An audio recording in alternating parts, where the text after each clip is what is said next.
السلام عليكم walaal maxamed ayaa la yiraahdaa adigana maxamed waa wiil firfircoon hadalkiisuna joogsi ma laha hakadna hadalkiisa badaa walaal magacaaga ii sheeg ayuu yiri anigu kaygu waa maxamede goorma timid Kampala mareergiisa tahay waa cagsiga najax su'aalahan oo dhan ayaa madaxeeda kormaraya qaarkood ma maqlaysaba hadii ay dhageysan lahayd kii ay jecleed ay codkiisa ka dhex arkaysaa waa ninna ma rabto barasho ayuu rabaa iyaduna ma rabto hadal ay garanayso barta uu ku dhamaan doono ayuu bilowgiisa wada iyaduna ma rabto hadalkiisa way isdhaafisay wax waalan ay iska dhigtay ma aha mid qancaya maalmo dhowr ah ay sidaas ku waday subax kasta salaadiiran ayuu kula soo kalahaa si huruda ay ugu jawaabtaa ma daashay iyadna najax wax kale ayaa gubaya mas'uuliyad ay ka gaabisay ayaa gaadhay waqtigii la iska dulqaadayay tan iyo galabtii ay magaaladeeda ka soo duushay asxaabteedii lama ay xiriirin walow ay qiil haysatay haddana taasi ma aha mid ay iyaga u sheegi karto nolol ay ka gudubtay ayay ka mid ahaayeen si ay ugu soo ceshatana ma garanayso hooyadeed oo dhowr jeer la soo qaaday arintan si fudud ay u dhaafisay maskaxdeeda oo maalin kasta soo hordhigtana qalbiga dhaafiya sahre iyo hooda ma aha dad sidaas lagu goyn karo balse nolol ay ka gudubtay ayay ka mid noqdeen nolosheedii hore ay ku milan yihiin sidee looga saaraa waxay ahaayeen laba ay saddexayn jirtay sidaana ay ku dhamaystirnaayeen waayaha nolosha way ka tashan jireen wax kastana si wada jir ah ayay uga qayb qaadan jireen nolosha indho dabacsan ayay ku eegi jireen dhibaatooyinkeedan iskuma ay dhibi jirin qosolka ayaa dhex u ahaa ilaa uu najax soo dhex galay yarkii kala geeyay imika isaga go'aan wax u eeg ayay ka gaadhay sidaas darteed iyagana waa in ay meel uga hesho nolosheeda wax badan way ka wareegtay balse galab in ay la hadasho ayay go'aansatay albaabkii kala jeexnaa ayay iska soo riixday goor casar laga baxay farduus oo daarada dhar ku meedhaysa ayay sii dhaaftay qolkeeda ayay daftiri nimco ayaa sariirteeda soo fadhida iyaduna shandadii ay dhuwa ku tuurtay hagoogtiina furatay leer qabow ayaa markiiba qoorteeda jiidhay salaan kooban kadib ayay nimco hore u soo fadhiisatay in badan way eegi jirtay waxna may weydiin jirin maanta waxay aragtay in ay sidii hore ka waji furan tahay goor wax la weydiiyo najaxna ay tahay maanta waa faraxsan tahay maxaad soo aragtay najaxay walaal sawniga maalin walba faraxsan ilaahaga ka yaabay ku tiri maadiga faraxsan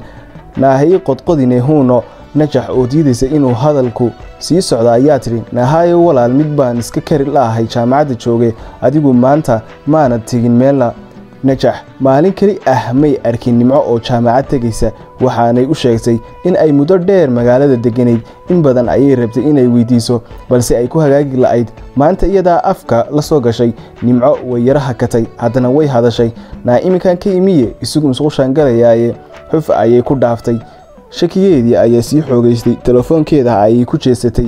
waxa ay baadhay lambaradii kii sahre ayay door biday hooda oo aad ay iskugu sii dhawaayeen ayay dib dhigatay sababo jira awgeed way wacday waxaa loo sheegay in aanay lacag ku filan ugu jirin iyada oo telefoonka hiifaysa ayay nimco soo baxday way u sheegtay in ay lacag u baahan tahay nimcana hawl ayay suuqa uga baahan tahay way israaceen iskuiska weyn ayay tageen meheradii koowaad ayay galeen Khalid oo ay wax ka iibsadaan ayaa soo qoslaya kaad ayay ka qaateen wax aan 10 talaabo ka badnayn ayay galeen meherada maasha Allah ee ay xaawi haysato nimco ayaa xijaab ka soo qaadatay najax oo weli kala barasho ku jirta ayaa dhageysanaysa sharaxaada nimco dhagaheedu maanta si fiican ay u maqlayaan codkeeda ma xawilna sidii hore dukaan kasta iyo waxa uu ku fiican yahay ayay ogaatay markii ay maqashay qof u yeeraya way istaagtay dib ayay u eegtay nimco ayaa yaabtay maxaa ku helay sug maad maqlayn maxay ayay ku tiri iska dhaaf ina mari ayay tiri najax kabihii ay midba meel ku sii tuurtay markii ay qolka galaysay iyada oo yara naxsan ayay wacday nambarkii degdeg ayaa looga qabtay hello cod aanay baryahan maqal cod meeshii maqli jirtay ay basaastay dareen noociisa aanay hore u arkin ayaa jidhkeeda dhex qaaday saaxiibadeed sahre ayaa codkeedii maqashay naasahre iska waran uma baahan in ay isu sheegto naqaskeeda ayay garan kartaa qaylo ayay ku dhufatay najax alla waa najax naabalsug aanu la hadal leh najax iska waran huuna maadna nacday ayay tiri sahre hadal kasta oo ay kaga jawaabto ma uu hayn mid buuxiyo barta ay weydiintu ka timid in badan ayay isku dayday in ay ka dhaadhiciso culayska ka haysta deegaanka cusub iyo mashquulkiisa in badan ayay ku tiri sidaas darteed ayaan idin soo wici kari waayay balse waxa taas ku xigta Saudiga hooyaba la soo hadlay markaas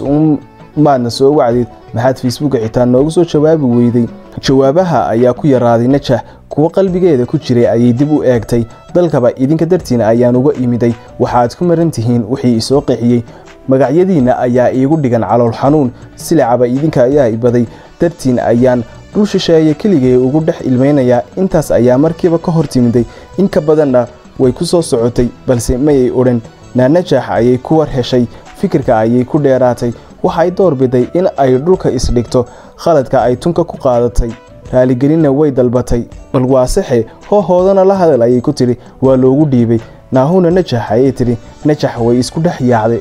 oohin ay qarinaysay ayaa banaanka uga soo baxday waa qof aad ugu dheeraa qalbigeeda saaxiibada ay cid walba ka jeclayd codkeeda naxariista wata ay ka dareentay in aanay wali waxba ogeyn iyaduna waa sida ay rabto hoos ayay u weydiisay Najaxayga waran misjeceshihiin wali habeenkii ma ku soo wacaa sow kuma sheekeeyo muxuu ku yiraahdaa sidaydiisi ka badan miyuu ku jecel yahay afkeedase bariido iyo raaligelin ayaa ka soo baxaya nimco ayaa sheeda kala socota marka ay dhigtay telefoonka ayay fadhiga ku qalashay jirkeeda dhan ayaa dhaqaaqa joojiyay waxa kaliya ah ee socday ayaa ahayd ilinta dhabanka baratamaysa culays dusheeda saarnaa ayaa ismuujiyay feedhaheeda yaryar ayaa qaadi karila waxaan soo jeeday halkii ayay nuucsi la'aan sii fadhiday nimcana waxba may weydiin saaka fuday saa'id ah ayay la soo kacday xubnaha jirka oo garaacaya ayay kor u booday quraacaanay dan ka geli jirin ayay xoog ku liqday iyada iyo nafteeda oo wada socda ayaa albaabka ka booday kii fasalkana wada galay waa Maxamed ama ilmihii yaraa waa siday u taqaanay qosolkiisii oo aan maanta sidii u badnayn ayuu salaan u raaciyay maanta iyadoo cid kasta way dhageysanaysaa isagana in ay la yar hadasho ayay damacday balse isaga ayaaba isyara dhuubaya si hufan ayay iyaduna u bareedisay mar kali ah ayuu weydiiyay maxaad shalay salaanta iiga qaadi weyday way yaabtay shalay goormo walaal shalay markaad khadra la socotay suuqa Kisenye sownigii ku yeedhay alla ma adu ahaa dee kumaan arkin walaal waa iska caadiye iska dhaaf laakiin khadri waa ayo walaal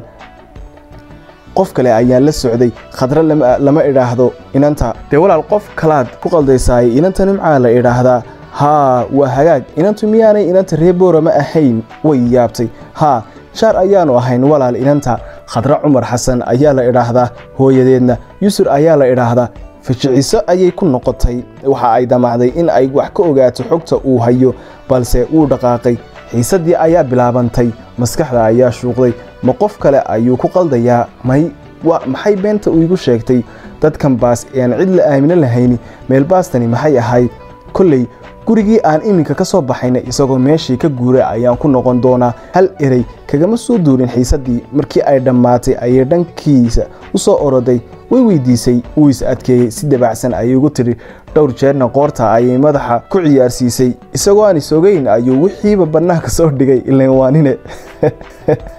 inanta walaal Khadra Cumar ayaa la idhaahdaa sidaan kuu sheegay 2 sano ka hor ayuu aabaheed odaysiiyay iyaduna way diiday reerka ayay isku kaceen deedna way soo baxsatay ilaa maanta waa la raadinayaa madaxeeda ayaa guri leeg dhexdiisa ayaa kubad lagu ciyaaraya afkii ay kala qaaday markii uu Maxamed warka u sheegay ay magaalada la soo dhex qaaday war ay soo sidato ayay u qaadan laadahay nimco noqotay Khadra run been noqotay mise been wax kala noqotay maxaa ka kwalifay inanta calool adagka miyaanay ogeyn in maalin uu la ogaan doono waan ogaa in ay wax qaldan yihiin inanta aan maalin kasta weydiiyo waxa iskuulkeeda ku dhacay iyaduna kolba marmarsiyo la imanaysa cajiib haddaba maanta waan ku soo qabtay dheh waan ku hayaa nimcoy Khadraay Hebraayo iyada oo isla hadlaysa ayay guriga soo gashay nimca meede ayay dadkii ka horgeysay mise Khadra ayaan idin idhaahdaa waxba isku fanimaysaane talow miyay og yihiin iyada oo isla maqan ayaa loo sheegay in aanay nimca joogin qolkii sariirtii oo ay imika soo heshiinayaan ayay dharkii la jiifsatay hooyadeed ayay u sheekaynaysay kolkii ay maqashay codka nimco degdeg ayay u fasaxday awood aanay garanayn meesha ay ka timiday ayaa soo fadhiisisay markiiba bariido ay ku tuurtay durba nimco iska waran nimco ayaa ku jawaabtay nabad huune ma fiican tahay naaya beenaley ilaahayow inantu waa nooc ma nabad huune kuye waan ba'nay lama naxayaba walaal maxaad beenta igu sheegtay warkaaga waan soo helay nimco laguma idhaahdo jaamacadna ma dhigatid reerkii naayad ka soo baxsatay waa naagta kambaala orod ku soo gashay naama cabdi bilaa waxay is aragtay iyada oo fikirka ku fogaatay way ku dhiiran weyday hab kale waa inay u weydiiso Nimco diricii guriga ay ku joogaysay ayay ku dhexdhacday Najaxna dhanka Nimco ayay u soo jeesatay waad soo daahday waxaan is iri maxaa helay talow naa walaal maanta wiil baan arkay anigu ma dhaweyd ayaan imide kowdhe miyuu qurux badnaa adiga faraxsane naa ina rag way noo kala dhamaatay waxaan ku iri bisinka oo walaal maxaad sida u leedahay naanin Maxamed la yiraahdo ma taqaana kun Maxamed ayaan aqaanaaye dee walaalkee naagtu waa khubro walle tan in aan gunteeda gaarin walaal Maxamed ayaa la yiraahdaa jaamacadda ayuu ila dhigtaa dee walaal maxaan ka garan isagu in uu ku garanaya ayaa laga yaabaa shib waa la kala aamusay hadalka u dambeeyay ayaa hawada haabiyay iyada oo lugaheeda isku mashquulinaysa ay si hoose u tiri maaniga ayuu garanaya Najax ayaa u fiirsanaysa dhaqaaq kasta oo Nimco sameynayso codkeeda isbedelay ay markiiba dareen ka qaadatay way ku sii adkaysay wiil Maxamed la yiraahdo miyayna jaar ahayn Boorama waliba gurigii idinka soo horjeeday adiga oo hintii ma iska daysay ay ku celisay Nimco yaa ayay tiri Najax maxay tiri inantu taashirad rasaasaha ay ridaysay Najax iyada madfac ayaa ku dhacay guux iyo gariirba waa laga waayay indhaha ayaa libiqsiga joojiyay ereyada dhagaheeda soo gaaray ayaa fahankoodu ku adkaaday maskaxdeeda